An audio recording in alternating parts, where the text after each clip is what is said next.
রাতের আকাশটা অদ্ভুত রকম পরিষ্কার। অশ্বত্থ গাছের ফাঁক দিয়ে দেখা যায় পূর্ণিমার চাঁদ। সাদা আলোয় গ্রামটা যেন ঘুমিয়ে পড়েছে। আমি তখন একা হাঁটছিলাম শালবনের সরু পথে।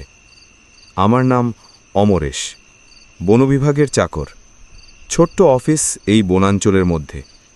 দিনভর মাপজোক, নথি আর হিসেব, কিন্তু রাত হলেই এই বনের অদ্ভুত নিস্তব্ধতা আমায় টানে। কেন জানি না, মনে হয় এই নিস্তব্ধতার মধ্যে কিছু লুকিয়ে আছে, যেন কেউ চুপচাপ আমার দিকে তাকিয়ে আছে অন্ধকারের ভেতর থেকে।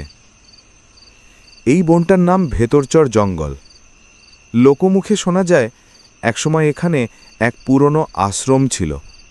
সন্ন্যাসীরা নাকি তন্ত্র সাধনা করত। এক রাতে সেই আশ্রমে আগুন লাগে, আর তারপর থেকেই নাকি এই বনের ভেতরে চাঁদের মেয়ে নামে এক অদ্ভুত সত্তার ছায়া ঘুরে বেড়ায়। আমি এসব কুসংস্কার মানতাম না, তবু কিছু একটা আমায় টানছিল। অদ্ভুত এক কৌতূহল, ভয় নয় বরং এক নেশা।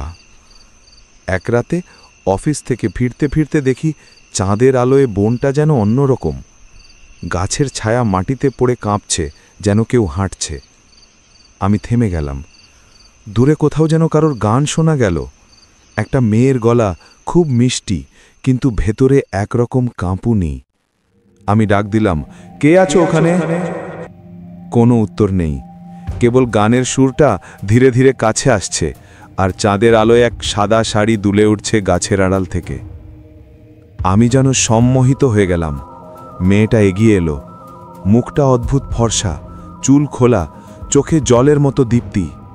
সে বলল, তুমি কি আমায় দেখতে পাও? আমি চুপ করে তাকিয়ে রইলাম। কিছু একটা ভুল হচ্ছে বুঝতে পারছিলাম, কিন্তু শরীর যেন অবশ। তুমি কি ভয় পাও? তার গলাটা ছিল মধুর, কিন্তু শব্দটা বনের অন্য পাশে প্রতিধ্বনি হয়ে উঠল, যেন একসাথে তিনজন বলে উঠল একই কথা, তুমি কি ভয় পাও? ভয় পাও? আমার ঘাম ঝরছিল, কিন্তু চোখ ফেরাতে পারলাম না।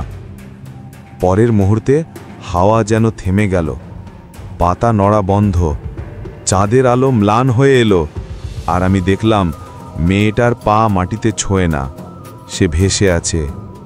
তার চোখে চাঁদের আলো পড়ে সাদা থেকে কালো হয়ে গেল, আর ঠোঁটে এক বিকট হাসি। আমি পেছন ফিরে দৌড়লাম, কিন্তু শব্দ এলো, অমরেশ। গলার সেই ডাকটা এত ঠান্ডা, এত করুণ যে শরীর কেঁপে উঠল। আমি ছুটতে ছুটতে এসে পড়লাম এক পুরনো দেউড়ির সামনে। ভাঙা গম্বুজ, পোড়া গন্ধ। এটাই কি সেই পুরনো আশ্রম? ভেতরে একটা প্রদীপ জ্বলছে। আমি কাঁপা হাতে ভেতরে ঢুকলাম। ভেতরে এক বৃদ্ধ বসে আছে, ধূসর দাড়ি, চোখে তীব্র জ্যোতি।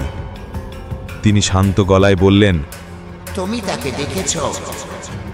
আমি মাথা নাড়লাম। তিনি নিঃশব্দে বললেন, সে পূর্ণিমার আলোয় পথ খুঁজে, যে তাকে দেখে সে আর ফিরে আসে না। আমি হাঁটু গেড়ে বসে পড়লাম। কিন্তু সে আমায় ডাকছিল। বৃদ্ধ বললেন, সে মানুষ ছিল, সাধিকার মেয়ে। তন্ত্র সাধনায় বলি হয়েছিল তার প্রাণ। এখন সে মুক্তি চায়, কিন্তু চাঁদের আলোয় যেই তাকে দেখে সে তার ছায়ার ভিতর টেনে নেয়। বৃদ্ধের কথা শেষ হতেই হঠাৎ প্রদীপ নিভে গেল। অন্ধকারে আবার সেই সুর, মেয়েটার গান।